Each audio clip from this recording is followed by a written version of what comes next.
ఉంది. ఇప్పటి వరకు ప్రతిపక్షానికి సంబంధించినటువంటి ఏ నాయకుడు కూడా ఒక్క పులిహార పొట్ల కూడా పంచలేదు అని చెప్పేసి ఇందాక మనతోటి బాధితులు ఎవరైతే ఉన్నారో బాధిత శంకర్ గారు విజయవాడ నుంచి ఆయన మాట్లాడారు. ఏమంటారు వెంకటరెడ్డి గారు? ఆయన బాధితుడు కాదు సార్, రాజకీయ పార్టీ నాయకుడు. ఫస్ట్ పాయింట్, అంటే ప్రస్తుతం బాధితుడిగా ఉన్నాడు. ఆయనే సురక్షిత ప్రాంతానికి వెళ్ళాడు. ఇంకా ఆయన ప్రభుత్వం బాగా సహాయక చర్యలు చేస్తుందంటే ఎంత విడ్డూరంగా ఉంది. ఇప్పుడు ఆయన జనసేన పార్టీ నాయకుడు, మీరు తీసుకున్నారు ఫోనింగ్ లో. ఆయన వెళ్ళి నేను కళ్యాణ మండపంలో తలదాచుకున్నాను అని చెప్తున్నాడు. అంటే ఆయనే పరిస్థితిని ఇండైరెక్ట్ గా వివరించాడు. అక్కడ ఎలాంటి పరిస్థితి ఉందో. మేము ప్రతిపక్షంగా మేము ఆరోపణలు చేస్తున్నాం అన్నారు కదా. ఈనాడు దినపత్రిక ఈరోజు ప్రతిపక్షమా పాలక పక్షమా మీ అందరికీ తెలుసు. ఈనాడు దినపత్రిక ఎవరికి కొమ్ము కాస్తా రాసిద్దో వార్తలు అందరికీ తెలిసినటువంటి విషయం. అదే ఈనాడు దినపత్రికలో వచ్చినటువంటి వార్తల్ని నేను చదివి వినిపిస్తాను. ఎందుకంటే నిన్న ఈనాడు దినపత్రిక జిల్లా ఎడిషన్ లో వచ్చినటువంటి వార్త ఇది అధికారుల నిర్లక్ష్యం వల్లే జరిగింది. సో ఇవన్నీ ప్రభుత్వం సరిగ్గా సహాయ కార్యక్రమాలు చేయట్లేదని చెప్పి సాక్షాత్తు ఈనాడు దినపత్రిక రాసింది సార్. ఒక్క సెకండ్ మీకు, ఎందుకంటే మేమంటే ప్రతిపక్షంగా ఉన్నాం, మేము విమర్శ చేస్తా ఉంటారు కాబట్టి నేను దాంట్లోకి వెళ్ళదలుచుకోవాలి. ఎందుకంటే ఈనాడు అమరావతి ఎన్టీఆర్ అప్రమత్తం లేకనే బుడమేరు వరద ప్రభావం నగరంపై పడుతుందని అధికారులకు ముందే తెలిసినా, నోట్ దిస్ పాయింట్, అధికారులకు ముందే తెలిసినా అప్రమత్తం కాలేదు. కాలనీల ప్రజలను సురక్షిత ప్రాంతాలకు పంపలేదు. నేడు వారిని రక్షించే ప్రయత్నాలు ఆశాజనకంగా లేవు.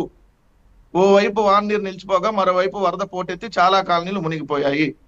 ఇది ఒకటి ఈనాడు రాసింది. 2, అల్లాడిన ఆలకించల.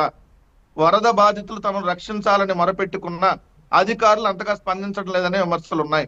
కొన్ని ప్రాంతాల వారు సురక్షిత ప్రాంతాలకు వెళ్ళలేని పరిస్థితి.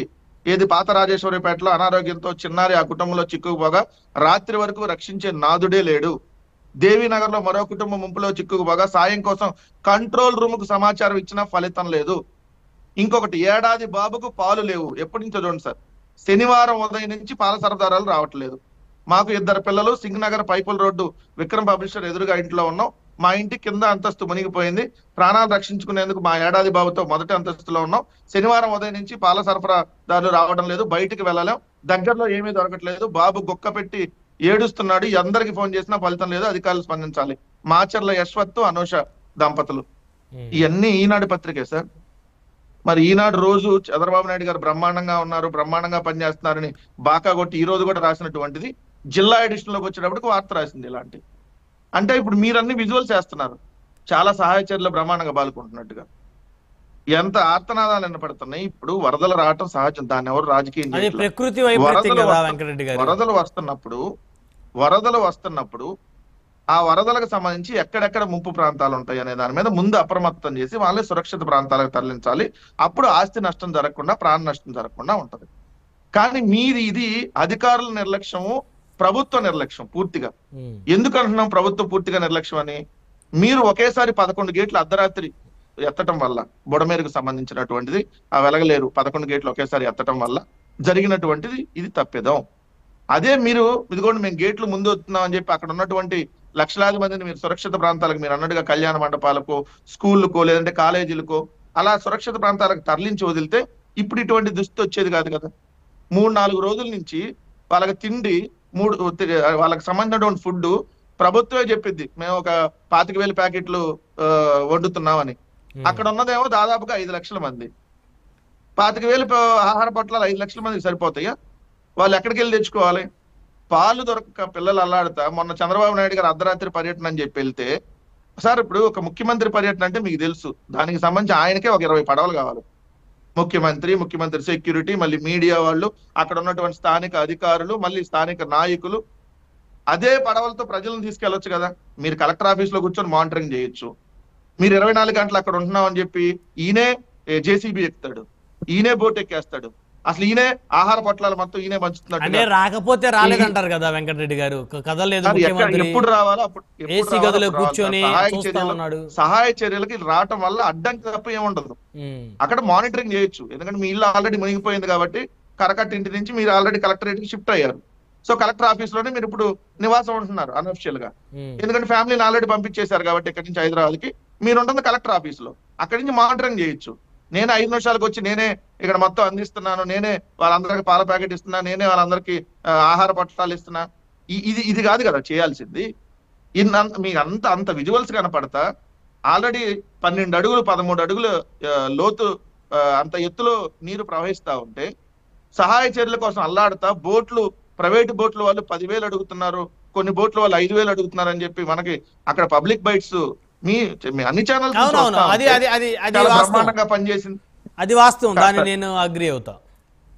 చాలా బ్రహ్మాండంగా పనిచేసిందని చెప్పి జనసేన నాయకుడు వచ్చి పిచ్చి పట్టిందంటే ఎవరికి పిచ్చి పట్టింది?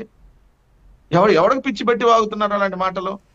బ్రహ్మాండంగా పనిచేస్తానని బ్రహ్మాండంగా ఉంది సార్, అసలు విజయవాడ మునగలేదు అన్నాడికి పిచ్చి పట్టింది. విజయవాడ మునిగి విజయవాడలో విజయవాడ వాసులను కాపాడనని అనేవాడికి పిచ్చి పట్టిందా? మీ తప్పిదం వల్ల జరిగింది అనేవాడికి పిచ్చి పట్టినట్ట? లేదు సార్ అసలు బాబు బ్రహ్మాండం, బాబు అంత గొప్పవాళ్ళేండి అనేవాడికి పిచ్చి పట్టినట్లు లెక్క. ఎవరైతే ఇందాక మాట్లాడిన జనసేన నాయకుడు ఇంకొకళ్ళకు ఇంకా మేమేదో అంట మేము కట్టేసాం రిటర్నింగ్ వాళ్ళని చెప్పి మేము పబ్లిసిటీ చేసుకుంటున్నామంట.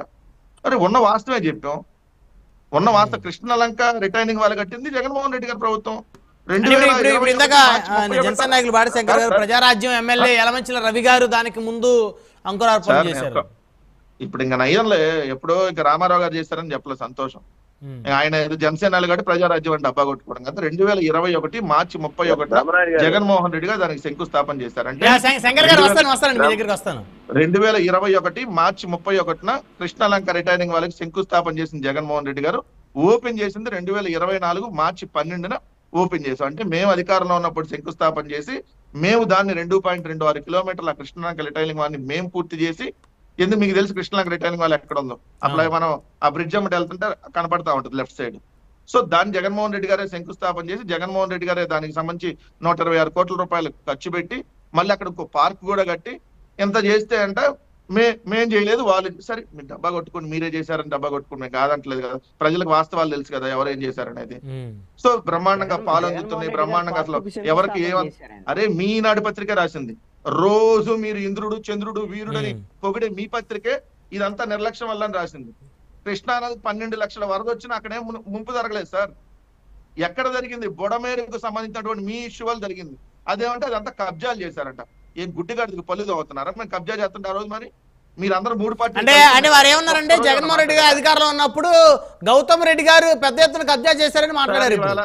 ఈ రోజు మాట్లాడొద్దని చెప్పండి సార్, నేను ఎక్కువ మాట్లాడదలుచుకోవాలి. ఈ చేతగానాడు ఏదో ఆ మాట్లాడినట్టుగా ఈ రోజు అదే వారం మాట్లాడితే అలా వీళ్ళు 3 పార్టీలు 10 రకాల మీడియా సంస్థలు ఏదన్నా చిన్న జరిగినా జరగకపోయినా భూతద్దంలో చూపించేవాళ్ళు. మరి బుడమేరులో నిజంగా ఎవరో కబ్జా చేస్తే నిజంగా ఎందుకు గడిచిన 5 సంవత్సరాలు వాళ్ళ మీడియా ఎందుకు చూపించలే? బొక్కల్లోకి వెళ్ళి మరీ చూపిస్తారు కదా సార్, లేని కూడా ఉన్నదని చూపిస్తారు కదా. వాడికి వీడికి అక్రమ సంబంధాలు లేకపోయినా ఉన్నాయంటగా. అసలు వాళ్ళు లేదు లేకపోయినా ముంబైలో ఆ నటి మీద చేసిన కాన్సన్ట్రేషన్ లో 5% అన్న ఈ వరదల మీద కాన్సన్ట్రేషన్ చేయొచ్చు కదా.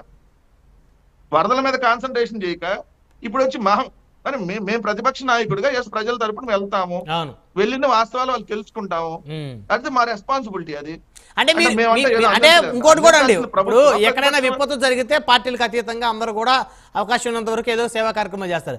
వైఎస్ఆర్సీపీ నాయకులు ఎవరు కూడా పులిహార పొట్లు కూడా పంచలేదు అన్నారు. దాని మీద మీరేం స్పందిస్తారు?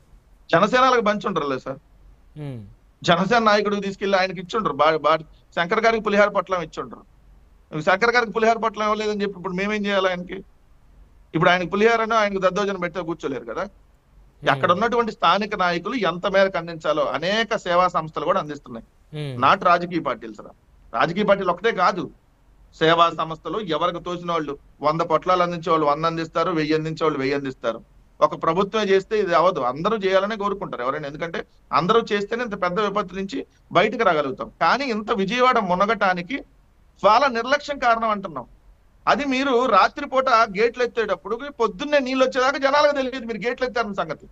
అదే ముందే ఇన్ఫర్మేషన్ ఇస్తే వాళ్ళ పిల్లలకు సంబంధించినటువంటి కాలేజీ సర్టిఫికెట్లు, ఎస్ఎస్సి మెమోలు, ఇంటర్ మెమోలు, బీటెక్ మెమోస్, అదే విధంగా వాళ్ళకి సంబంధించిన గోల్డ్ లేదంటే వాళ్ళకి సంబంధించినటువంటి ఏదైతే విలువైనటువంటి వస్తువులన్నీ తీసుకొని సురక్షిత ప్రాంతాలకు వెళ్తారు కదా. అదే ఆస్తి నష్టం అంత జరిగి ఉండేది కాదు కదా. సార్ 28వ తారీఖు నుంచే వరదలు వస్తున్నాయి. 28వ తారీఖు నుంచే 70 గేట్లు ప్రకాశం బ్యారేజ్ కున్న 70 గేట్లు ఎత్తి వదులుతా ఉన్నారు. ఇందాక కృష్ణానీల్ గారు చెప్పిన ఒక పాయింట్ లో ఈ రోజు ఒక విజయవాడకే కాదు సార్ ఈ ప్రమాదం. ఈ నీళ్లు ఏదైతే కృష్ణానదికి వచ్చినటువంటి ఆ వరద కిందకు వదలటం వల్ల ఏదైతే అది వెళ్ళి సముద్రంలో కలిసేటటువంటి ప్రాంతాల్లో రైట్ సైడ్ లో ఉన్నటువంటి మీరు లెఫ్ట్ సైడ్ లో రైట్ సైడ్ లో ఉన్నటువంటి లంక గ్రామాలు ఏదైతే ఉన్నాయో మీరు అన్నట్టుగా తెనాలి నియోజకవర్గంలో కొన్ని, వేమూరు నియోజకవర్గంలో, రేపల్లి నియోజకవర్గంలో 28వ తారీఖు నుంచి గేట్లు 70 గేట్లు ఎత్తి వదులుతా ఉంటే ఈ రోజు కూడా